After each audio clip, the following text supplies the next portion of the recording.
issue, you are not alone, and we can get through this together. We can help one another, encourage one another, uplift one another. We're going to be talking about Bible basics. We're going to talk about sports updates. We're going to have laughter, and we're going to have fun. I want you to know that everybody is welcome. Be heard. Invite a friend. Invite your family. Come on.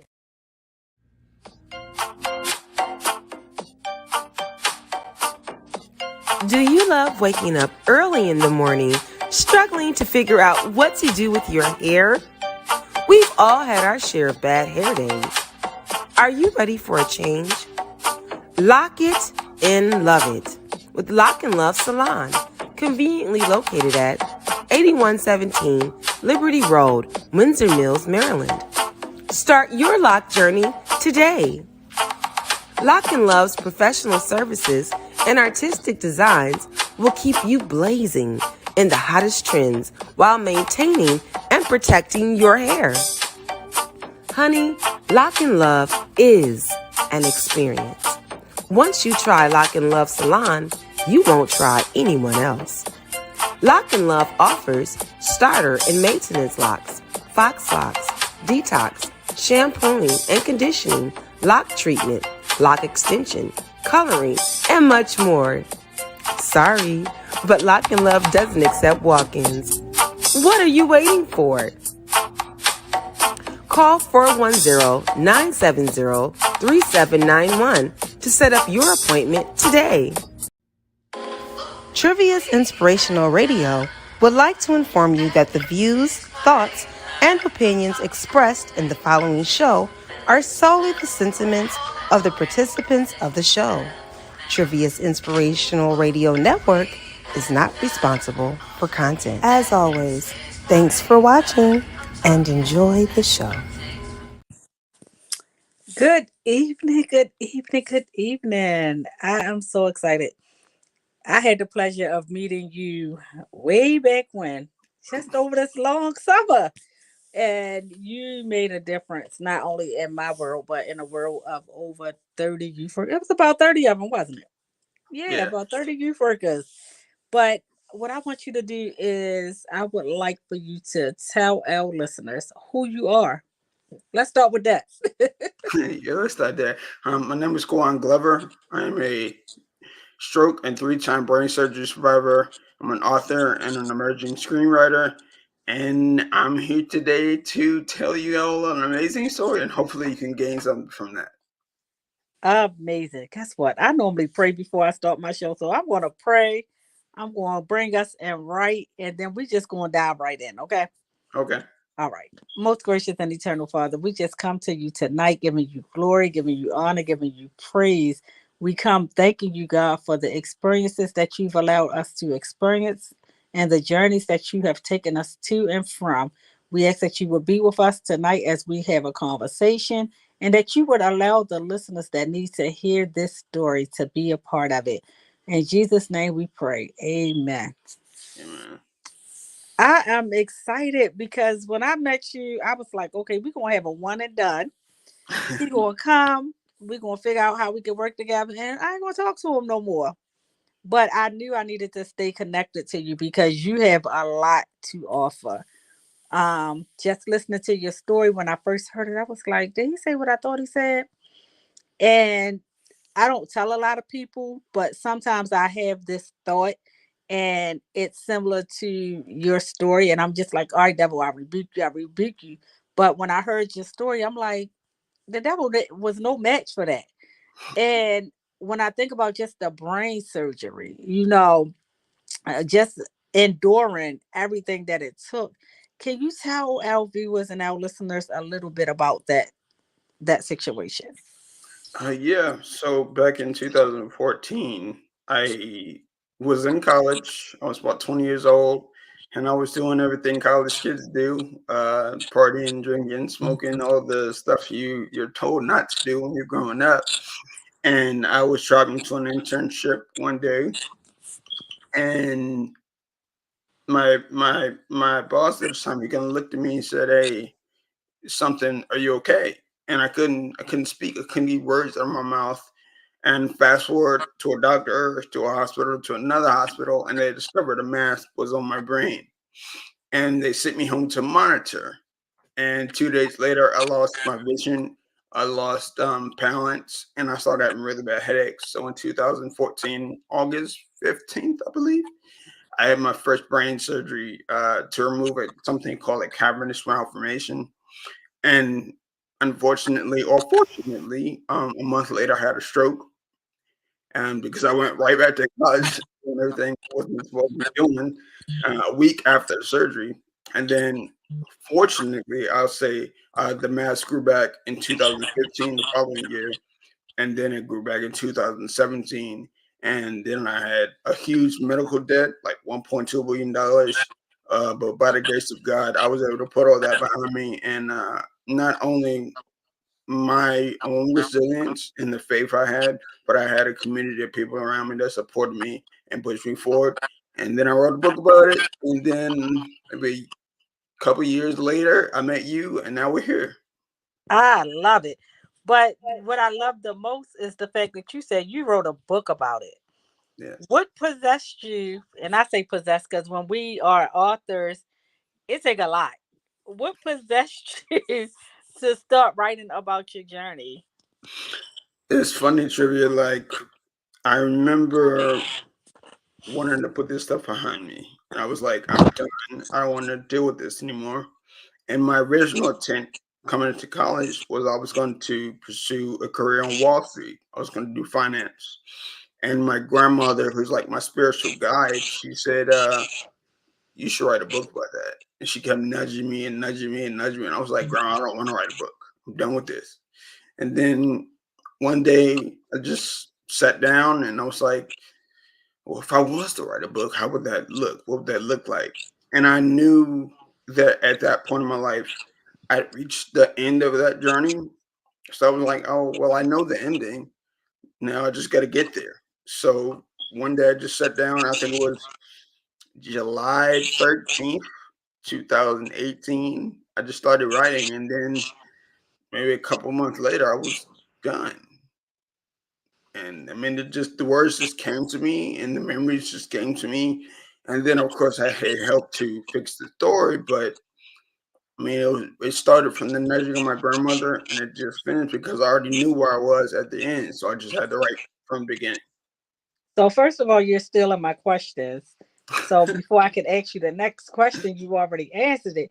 But I know that it's a little bit more that goes along with it. But how was the writing process for you? Um, I thought it would be a lot easier than it was. I thought I was just, oh, well, I'll just type what I remember and then I'll put it in the book and get it out of here. I think when you're going through something like what I experienced, when you're going through something that's painful, that's emotionally draining, or spiritually defeating, as I went through, as a lot of people go through every day, you don't realize how much you don't pay attention to how those scars, emotionally and spiritually and physically, those scars linger. And when I was writing and reliving those events, I don't think I was emotionally or spiritually prepared to relive them. So I had to take months where I just stopped writing because I'm not there yet. I haven't made my peace with it yet. I can't relive it just yet. Um, the writing part also for me was physically difficult because I'm right-handed, but as a result of the stroke and surgeries, I'm not able to really use, fully functioning my right hand. So I had to do everything with my left hand. So that cut my writing speed in half. Um, but I just got up every day and for 2 or 3 hours, just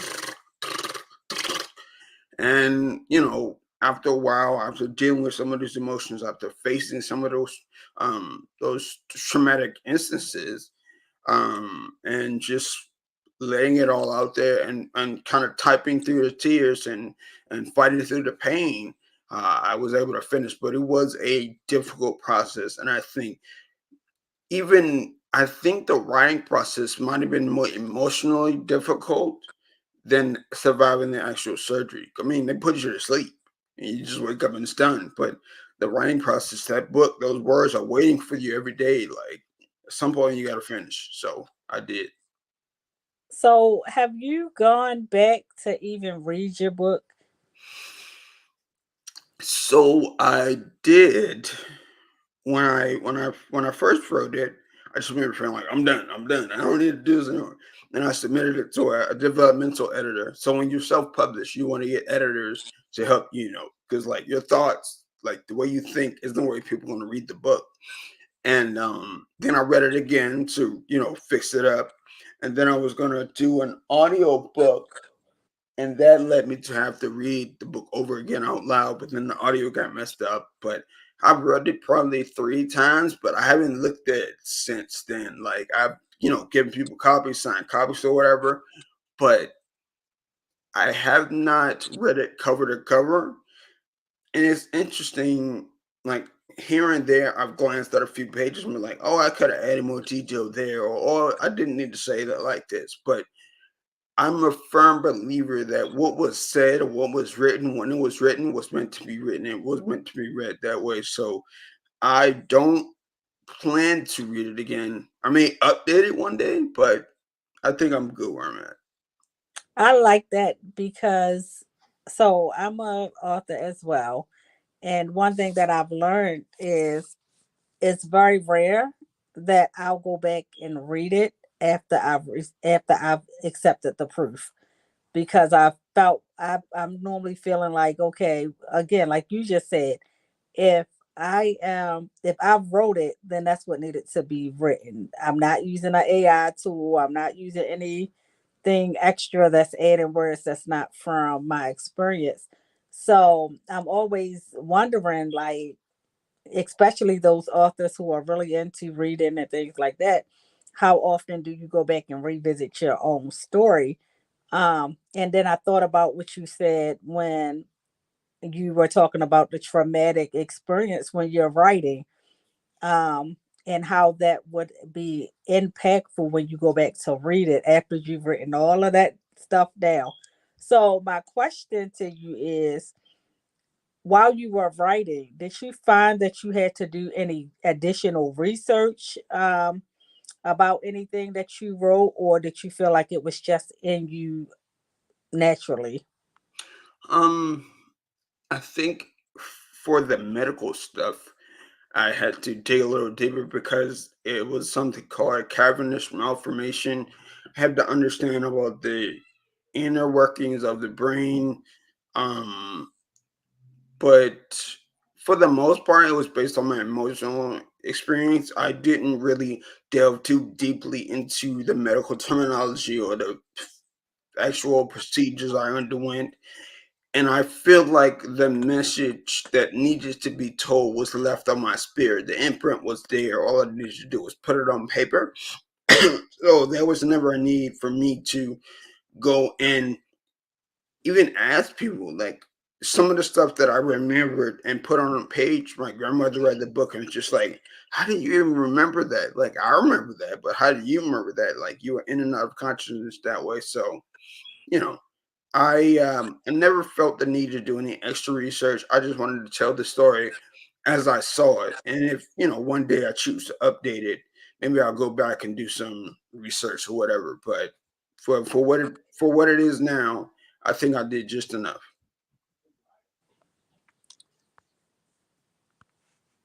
I'm here. I didn't disappear. Uh, but no, I think that is, and that's huge, because when you go through a traumatic experience, and initially I was taught, don't write from an emotional place, but I learned that when you're writing from that, from my own personal, when you're writing from that emotional place, you're able to feel and smell and think about all of those things that you went through, and it becomes your story.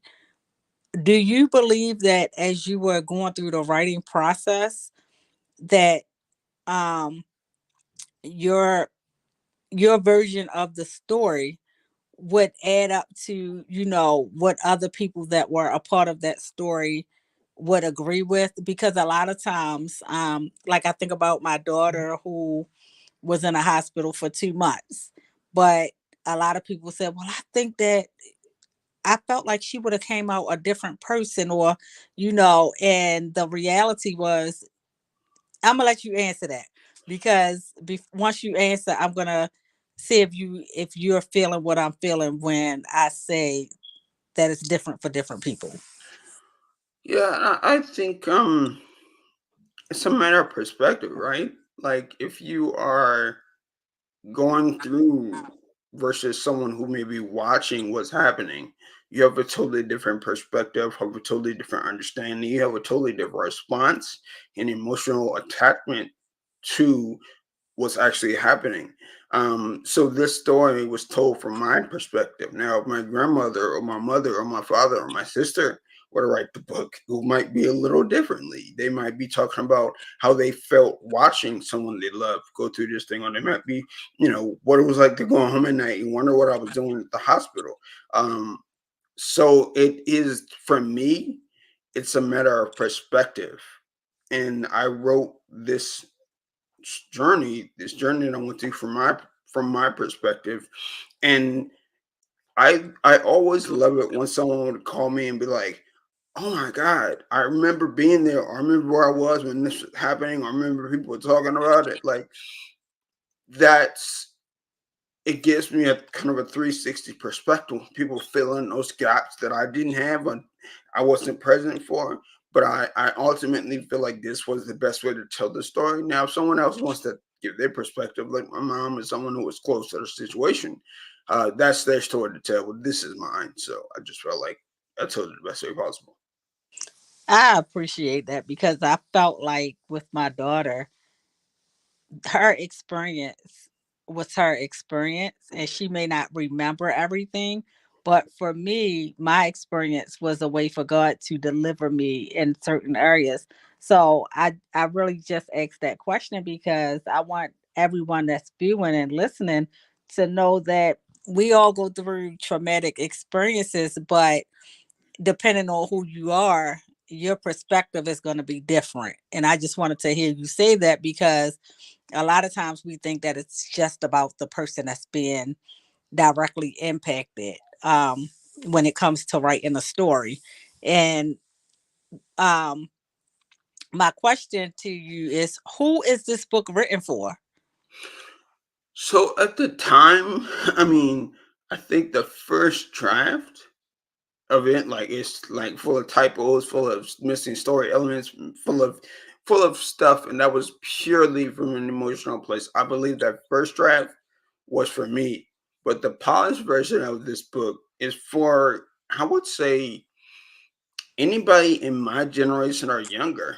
And in actuality, I've heard people that are a lot older than me get a lot from this and relate to it in a way. So it's not I guess it's not a specific age group. When I think about it, it's for those people facing a very overwhelming adversity, such as a death in their family, or not having any money, or heartbreak, or something that's so traumatic that it may stick in your mind, and it just allows them to live vicariously through me, to see how I endure that adversity, how I persevere through that adversity and change that test into my testimony. So it's for people who are facing an issue that seems like it's going to be the issue that ends all issues. Like this is going to take them out, but it's also for those people to understand their issues aren't unique to them. The problems we face aren't the only problems that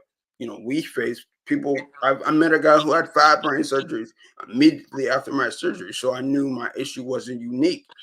But it's to allow them to understand that once you go through something like this, you can use the things you've learned, the experiences you had, to better the lives of other people. So it's meant for those who may not see a way down the path, but to let them know there's also a light within that tunnel, and you just need to follow it, find that light, and use that for uh, the greater good. Thank you, thank you, thank you. So when I think about the fact that you said you did what a lot of young people want to do, you graduated high school, you went to college, then you had this experience. At any point in time that you have the mindset, why did this happen to me? Oh, absolutely. Absolutely. I mean, when I was in high school, I ran track, I played football. When I got into college, I started boxing. So I prided myself on athletic ability. And then to have this thing happen that I didn't plan for, that I didn't cause, to rip all that away from me in one fell swoop, I'm just like, so God's just angry with me? Like I deserve this? Like why me? Why right now? Why did this have to happen in the prime of my life?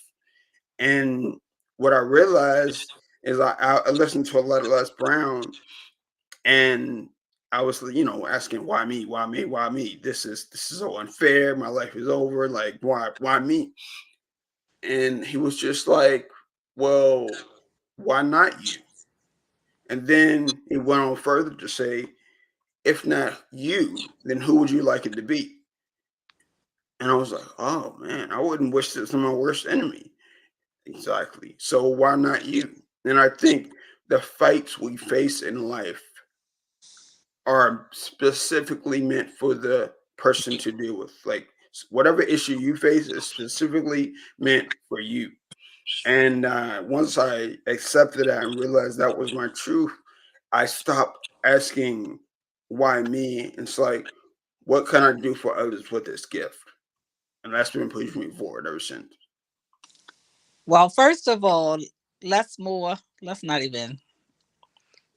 Let's not even get into him because he drops gems, and I'm just like, if I never knew that I was supposed to be a motivational speaker, just listening to Les is like, hey. Um, but another one of my influencers is Steve Harvey. He's everybody's influence, right? But when you watch and you think about this is what they went through, this is how they got to their destination. Who is that influencer in your life that reminds you that you're not just a one and done author? You have more to life than just your surgery. You have more in life than what happened in your past. Who is that influencer that continues to give you that push to do all that you're doing? There are a couple of names I can throw out there, like Eric Thomas, ET hip hop preacher, Inky Johnson, Les Brown, of course. But I think the primary one is actually my grandmother. Um, when people, I ask a question when I talk to people, who's your favorite superhero and why? And they say stuff like Superman or, Black Adam or whoever. And I always say my grandmother, because a hero is someone who jumps into action without really thinking about it. And when something goes wrong, she's always the one to jump into action. But on a deeper level, her spiritual guidance has, because I blame myself for what happened to me and the stress and financial burden and the stress and the worry it put on my family. And for years, I felt like I was being punished for something. And, I reached this point in my life because, this is where I'm supposed to be. This is, for lack of a better term, this was my hell. And, I deserve this. And, with her getting me to write the book and her pouring into me, um, it allowed me to see that this whole ordeal wasn't a tragedy. It wasn't the end of my journey. It was the start of something beautiful that I could use to help other people. It was the best gift I'd ever received. So while I do have outside influence that I watch and I listen to, and they're great, and I appreciate what they poured into me through their speeches and through their seminars and stuff like that, I will have to say my grandmother Cynthia Duncan, is my biggest influence. I love it. So I want to switch gears just a little bit Okay. because we know that you're an author. We know that that next book is getting ready to come out, but you also have screenwriter on here. Tell us about that. So it's a funny story. Again, after I wrote the book, I was set on Wall Street again. I somehow was like, I'm gonna go back to Wall Street. And my best friend, again, nudge, was like, he started his own company and he read Japanese comic books and, animation TV shows and stuff. And it was like, we should create a store together. And I was like, no, like I'm going to Wall Street, leave me alone. And he kept nudging and nudging and nudging. So eventually he got me to sit down and we started a concept. And then he was like, okay, great. Now go pitch it. I'm like, I don't know what that means, but okay. So he told me about a website and I started, just basically selling the idea to producers and stuff. And I had no clue what I was doing. I was just saying stuff that sounded cool and telling them about the story. And then I got to one particular producer, and she arrived at the meeting late, and then she said, go ahead and pitch it. So I did that, and she said, is this a feature or a pilot? And back then, I had no clue what that is. Like a feature is like a full length movie, and a pilot is like a TV show. And I was like, it's a TV show. It's a TV show. She was like, I feel like this is more of a feature. Then she hung up. And I was like, okay, I don't know what I'm supposed to do with that. A week later, she sent me an email. Can you send me the script? Again, I had never written the script. I didn't know what she was talking about. But the website I was using gives you 3 days to turn in requested material. So for the next 72 hours, for the next 3 days, I wrote my first movie script and I sent it to her. She liked the idea. Script wasn't good, but I was like, I could do this. So that was in September, August of 2021, and I've been on that journey ever since. And then like a month or two after I wrote that script, I pitched my book, and the manager she signed me, and she wanted the script version of my book, and been working on that ever since. And now I've written close to 10 screenplays and gonna write more. I wrote another book. That's what I'm managing right now. I'm in the fiction space, but screenwriting is fun, and it just allows me again to live up my purpose, putting words on the page to help people overcome their adversity and find grace. Awesome. So as you were speaking, I was thinking Tyler Perry. Tyler My Perry. mother be saying that. But what I think that I don't see a lot of is taking those screenwrites, those plays, and putting them in books.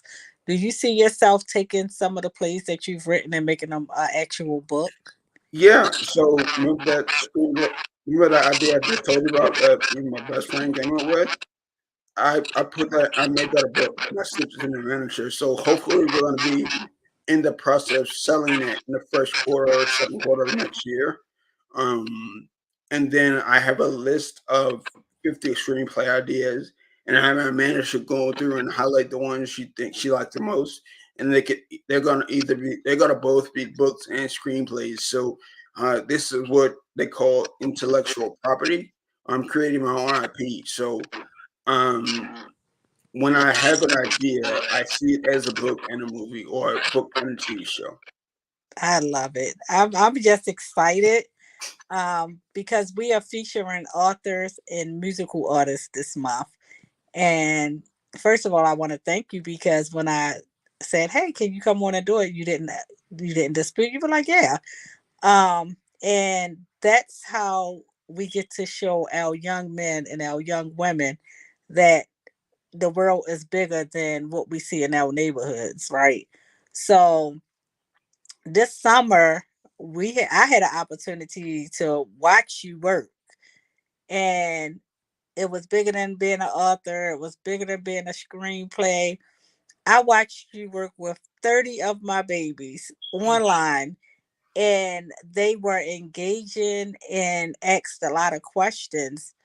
How did you feel, coming into that room with these 30 young people who have no knowledge of what you do and had no knowledge of even your process with getting to where you are? How did you feel with working with those 30 youth? It's funny, Trivia. Like when I started, I didn't really realize how much older than them I was because I still feel like a kid at heart. So when I was speaking to them, I was like, oh, there's a huge age gap.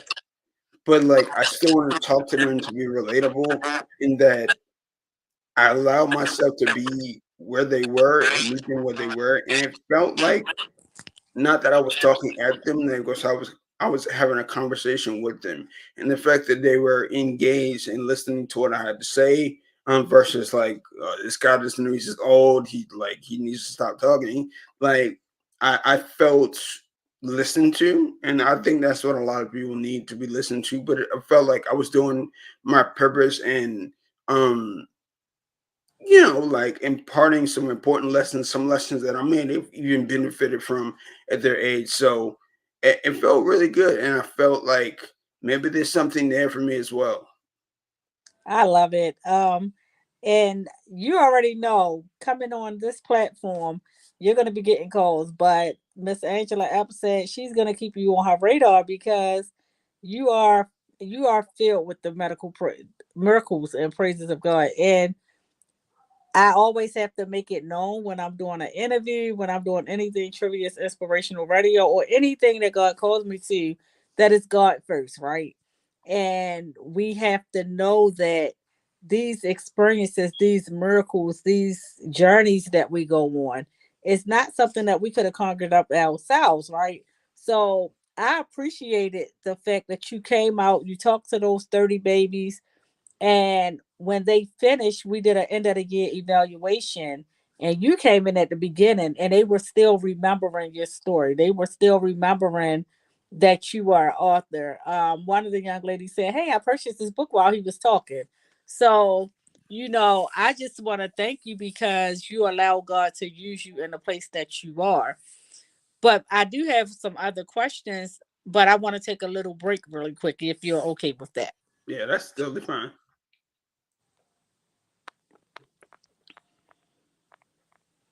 And this is just some music from one of our past guests. He's a music artist and Hey, he has some dynamic it's a music. summer anthem.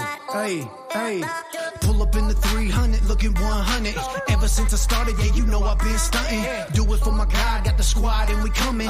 What I muscle up, all the rest couldn't stomach. Give you all facts, no fiction. Going for your dreams will bring friction. Don't hesitate over tension. They are just looking for a mention. Nothing makes you work harder for your dreams than working hard on something that is not your dreams. Can't do it on your own, you need a team. Tag in the best to make moves for the king. I ain't talking about Martin, I've been a warrior like Spartan. Don't want no weave in my garden. You see my spirit, I'm guarding. I give my praise to the Father. There ain't a thing that can bother. You see us warriors uniting. Not be afraid if you fighting against the wonder we repping. Nothing will form from your weapon. So I love that song because it just reminds me that I have to stay in my own lane. And when I hear you talking about writing plays, I could do it, but it ain't gonna be like yours. It ain't gonna make it to the screens. Um, And like writing a book, it takes me forever unless someone says, "Hey, you need to write about this, and you need to make it this amount of words." Other than that, I'm like lost in the sauce. So I'm gonna take this minute, like 30 seconds, and talk about this project that I'm doing. Right, well, that I just finished doing. The book is on Amazon, but you should get it from me because it's cheaper. Um, but as she said yes to herself unapologetically. And it was a group of women that came together and wrote about their experience of saying yes to themselves. And the one thing that I know about it is our visionary didn't say you had to say yes to yourself and be done with it, because we all understood the process that just because we said yes didn't mean that we didn't have to go through this again. So my question to you, with doing so many things that you're doing, um what is the next big thing for you? If you want to share, and the reason I say if you want to share, because some people are like, wait a minute, we ain't get there yet. But what is the next big thing for you? Um, it's there's quite a few. My biggest next career move is to get staff right on the Harry Potter TV show. Uh, that's my biggest career focus right now. But personally, I guess it's still career. It's to sell that book. I believe it can be as big as any of the biggest fiction book series out there. I already have three books planned. Well, two more books planned on my head in this series. Um, but for me, I really had to. I heard I was watching a video, and this woman just said, I had to look at reevaluate some things because I learned recently that when you ask yourself better and bigger questions, your life expands, right? So she, instead of asking, why am I here, or what's my purpose, or what I'm going to do today, what does my life look like unencumbered by any burdens? What does my life look like if my potential reaches met? What does my life look like if all my needs are met and all my blessings are within my grasp? And where I really find myself excelling and really finding purpose in is being of service to others, right? So my biggest life goal is to be the biggest influence on billions and billions of people positively from a place of service. So whether that service comes through the stories I create, the stories I tell, or the speeches I give on stage, I always want to come from a place of service and just influence billions and billions of people to live up to their potential. That's my ultimate goal. That's amazing. Because I know when I was 30, younger than 30, um, older than 30, I still didn't have a goal. I didn't have my mindset on what I wanted to do, because my mindset was, okay, God, whatever you want me to do. But I know now that even with having that mindset of, God, whatever you want me to do, you have to have goals in place. You have to have um financial things in order. How is it that after everything you've experienced, you still have that mindset of, I want to be on Wall Street? Um, whether it's Wall Street or Main Street or the other street, MLK Boulevard, whatever, I just know that once you hit the bottom, or once you get to your lowest point, the only way you can go is up. And the way roller coasters work is that it goes up really high and it drops down. The momentum carries it up. Well, I'm past that drop. I'm on my way up now. So uh, make sure Les Brown quote is like, when you fall, make sure you land on your back, because if you can look up, you can get up. And I'm getting up to do something that'll change the world. And I really believe that. I've committed that belief to my heart, to my spirit. And every day something affirms me, whether it's from the word or whether it's from people in my environment. Um, it is interesting when you people that are, you believe, are further ahead in life than you start asking you for advice or to seek you for inspiration. And that's when God is really working in your life to tell you, hey, I didn't put you through this just to go through this. Like, I'm calling you to do something with it. And I really feel called. So I don't really have a choice in the matter. I have to do something great with this gift I've been given. I love it, because again, it helps the people who are watching, who feels like, I've been on this journey time and time again, I keep getting off this journey. It helps the viewers to know that it don't matter how many times you got off. It doesn't matter how many times you hit rock bottom. You can still go up. You can still get up. So I appreciate that. So let's get back to the being an author journey, because if I'm not mistaken, I heard you say that you self-published. What was that self-publishing process like? Oh man, like when I started the journey, the hardest part actually is finishing the book. There's probably less than 1% of people on this planet that finish books. So if you have a book that you finish, congratulations. If you're watching this and you finished the book, if you're watching this and you're finishing a book, if you're watching this and you're writing a book, finish, because there aren't that many people that finish. Like, oh, I want to write a book, or I'm started writing a book, or I've been thinking about this, but never going to do it. So to you, trivia, and people like us that are actually have finished books, uh, kudos to us. That was the most difficult part. But then the self-publishing part is, you have to be your own marketer, you have to be your own editor, you have to, hire out, you have to, get your book, measured properly to get inside the folds of the binding. You have to get your cover art done, and all that essentially are a la carte service. Um, but it's often the most rewarding thing when you get to hand out your book with your name on it to people and they want to buy copies, multiple copies, and sign it. But I would say there is a lot of work up front versus the traditional publishing process where they buy the rights to your book and you get pennies and on the dollar on the back end from the sales. But it's a lot more front heavy in the self-publishing process. Again, you have to market. Again, you have to buy your own books. Again, you have to distribute yourself unless you do a service like OneSpark or Amazon or something like that. um and I jumped into it head first. I didn't know what I was doing. I never published a book before, so I'm figuring this stuff out as books are going out the door. I'm still figuring out how to do the margins, how to make sure I'm profitable. When do I need to buy my next batch of books, stuff like that. But once you do it and it's done, going forward, if you choose to do it again, it won't be that difficult because you already know what the battlefield looks like. I don't know if I'm going to self-publish again just because my writing has reached a pedigree where I can, sell a book to a publisher, and then hopefully that gives me the leeway to then like, oh yeah, you like the book, you love the movie, then I'm gonna write and sell that too. So that's my aim. But self-publishing was an experience, and the knowledge I have from that, I'll never forget it, and I can use that as a helping tool to people that are wanting to be emerging authors. Amazing.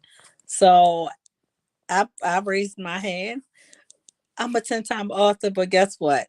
I think I've started about 3 personal books. They stay on my computer. So one day I'm gonna actually publish them. um, but you're absolutely right. The writing part to me might be the hardest part. As I was working with the visionary of this last book, I was like, "Girl, publish your own books." It just seemed like it's so much easier. And she did amazing marketing and all of those good things. So after you tell me, I want you to put it in the chat so we can let everyone see it and run it across the screen. But how can someone purchase your book? Yeah, so I'm fresh out of books on hand, but it is available on Amazon.com. The book is called Favor How Stroke, Struggle, and Surgery Help Me Find My Life's Purpose. Kind of a long title. Or you can just search my name on Google, sure to pop up somewhere. Kawan Glover, KAWANGLOVER. Again, the book is called Favor. You can search that and find it on Amazon. I don't know when I'm going to purchase another batch of books, but for now, you can definitely get it on Amazon. Awesome. So in a private chat, while I'm just going wrap a little bit to the audience, put that information in the chat and how they can get in contact with you. If you have any social media platforms or LinkedIn or anything like that, put it in a private chat and we're going to make sure that everyone gets an opportunity.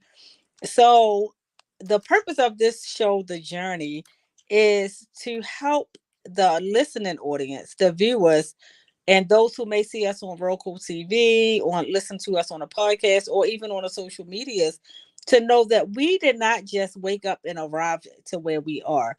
What happened is we went on a journey. The life journey was not always an easy journey, but we took that opportunity and did some things differently. As I talked to Mr. Glover today, if you missed the beginning, he went through brain surgery while being a student in college, but he didn't allow that situation to stop him. He continued to move on and continued to press on. Um, we have some other guests that have come on. This is our 4th show for the Journey relaunch, and God is opening up some doors for amazing people. So if you heard anything, if you want to get his book, we're going to put it across the screen. We're going to give you an opportunity to ask some questions. So if you are on here on any of our social medias, if you're on our StreamYard and you would like to ask him any questions, please feel free to do so.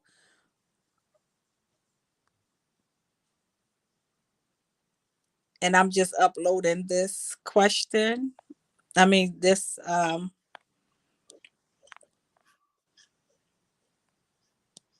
okay, so we have a question for you. Oh, I'm putting it across the screen right now. Um And this is what the books looks like, just so you can see it.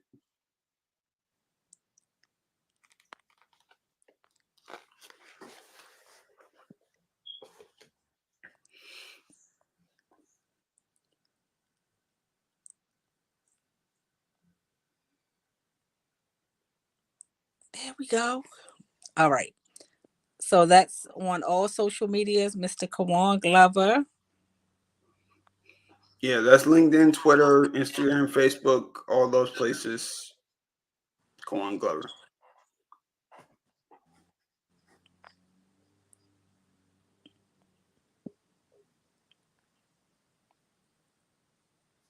I'm multitasking. I don't know where my background producer is.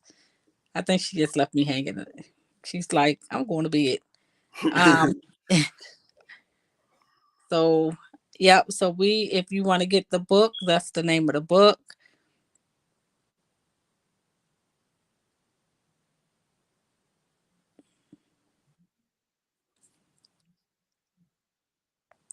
Again, just make, if you're going to get a copy, just make sure it's this one. I don't know if there's any other books, but so you can see what it looks like. Awesome. All right. So I just needed to make sure they knew where to get this book from. So I'm not a big okay. That's you. Look at her in the background doing all the work because I can't do this.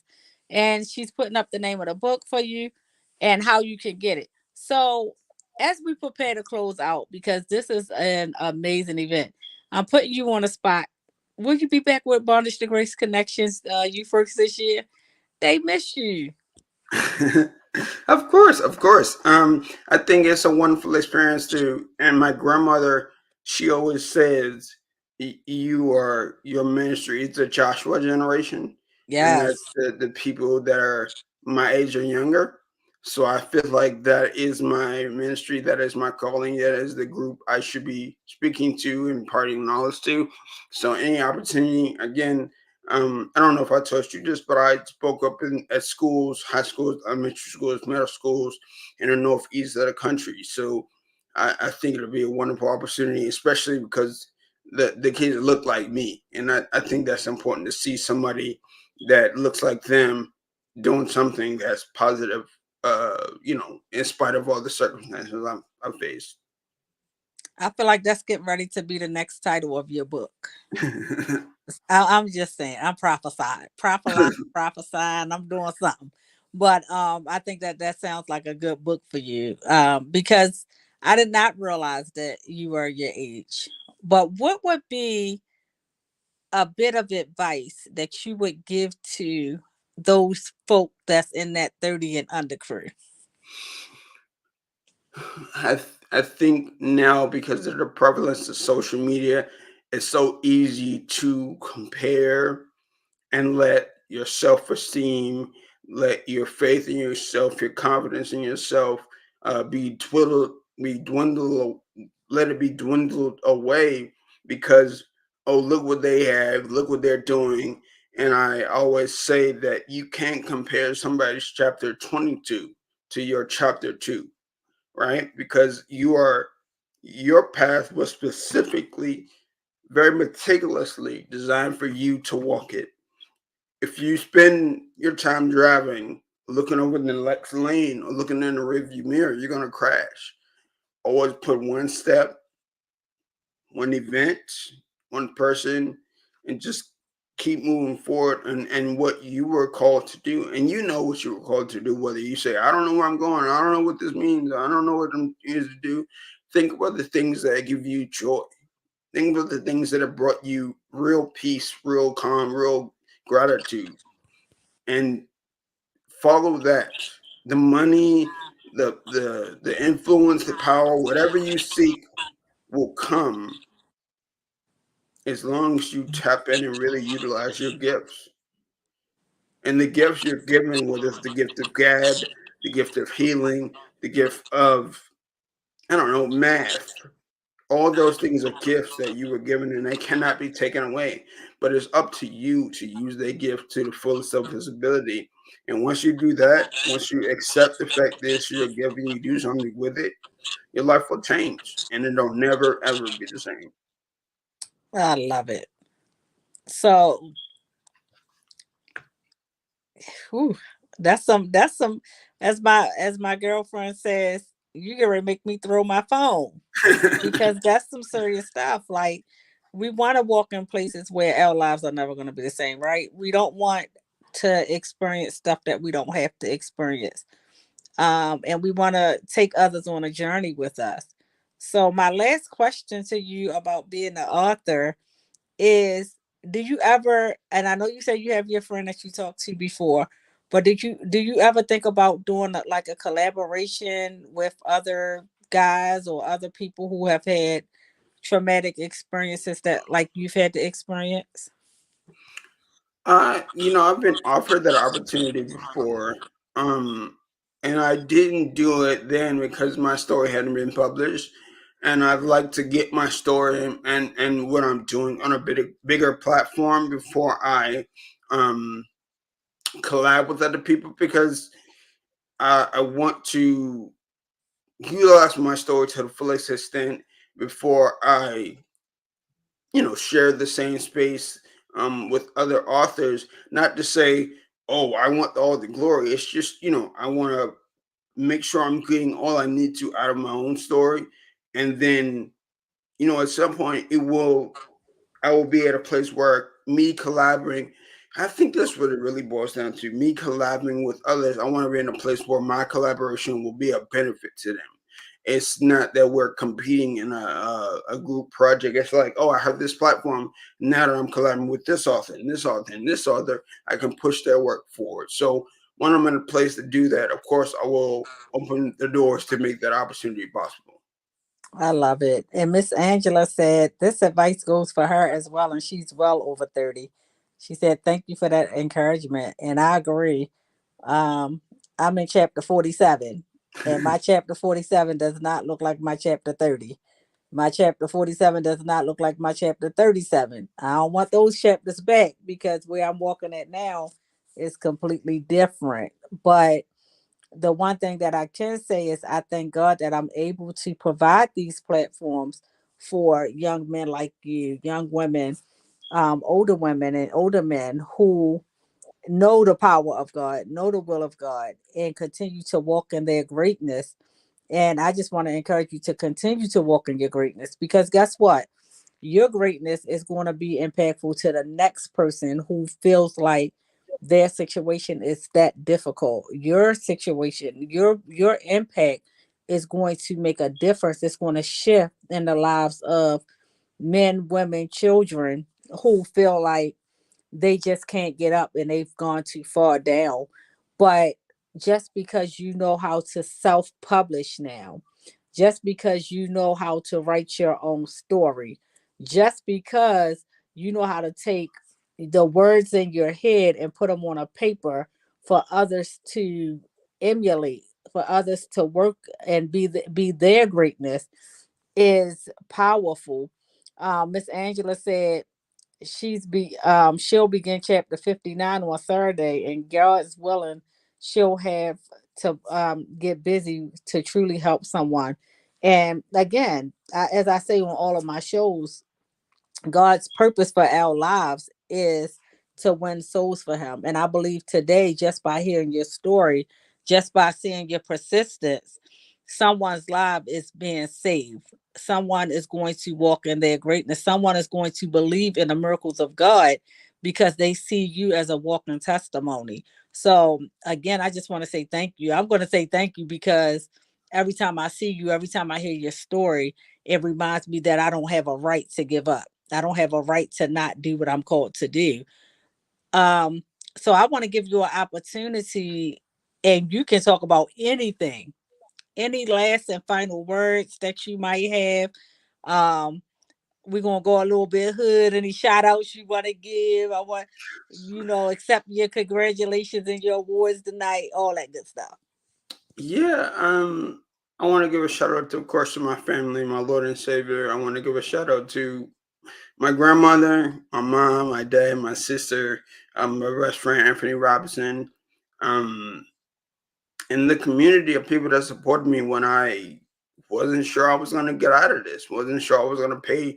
I was going to pay $1.2 million. I'd like to give a shout out to all the people that's watching. And my favorite quote is by Winston Churchill. And excuse my language, but it says, if you're going through hell, just keep going. Like, there are going to be obstacles, there are going to be adversities, there are going to be challenges, there are going to be struggles that we all face. They're unique to your life. But if you quit, you know it's over. But if you keep going, there is often light at the end of that tunnel. There is often a guidepost at the end of that dark walkway. And even when it rains and it storms and the clouds are gray, the darkest night comes before the brightest morning. And your morning, my morning, all the mornings here is coming. So just when things seem hard, you don't realize how close you are from things getting a whole lot better. So just keep going. No matter what you're facing, no matter where you are, no matter who you are, no matter when you think things are going to get better or not, just keep going and things will turn around for the better. That's what the journey is about. The journey is about not giving up. Um, you have a new supporter, a new fan, Miss Angela. She's just letting you know that you planted some seeds, and she's going to start planting some seeds as well. I agree with her 100%. So as I begin to close out, I just want to take this opportunity to just feed into someone that's listening, someone who may watch the replay, someone who may see this on Roku TV or listen to it on a podcast. I just want to let you know that where you are, it's not your final destination. Where you started is not where you're going to end. As long as you continue to put your best foot forward, not give up on yourself, not give up on God, not give up on your potentials, you don't know what the final destination is going to be. But I will tell you, we all should be aiming to get to that one destination that's called heaven. And the only way we're going to do that is when we begin to plant seeds, when we begin to take our journey to the next level. We don't care if you get off track. I don't care if I get off track, but I know that I have to get back on that right path so that I can get to that final journey, so that I can get to that final destination, and so that I can bring others along with me. I'm going to continue to talk about God. I'm going to continue to tell you that God is my everything. I'm going to continue to tell you that God saved me when I was in my worst place. So you might not hear again from me until next week, but when you walk away from this session, when you walk away from this interview, know that Mr. Kawan Glover had some gems. He dropped some gems. He let you know that God is not done with him. When he went through his situation in college, God said, not so, I'm not done yet. And he continues to do the work. He continues to reach younger people. He continues to reach older people. He will be back to do another interview. It won't be about being an author the next time. It's going to be telling you what he's doing on Wall Street. It's going to be telling you what he's doing with these screenplays and how he's reaching and impacting the world, because we know that it's going to happen. So your journey is not over until God says it's over. So get back up, keep on moving, keep on striving. And we just gonna go out like this. If it's okay, we're gonna talk. We just gonna tell God, thank you. Thank you. Thank you. If you're riding in your car, you might need to pull over for this one. Come on. Let's go. This is the day you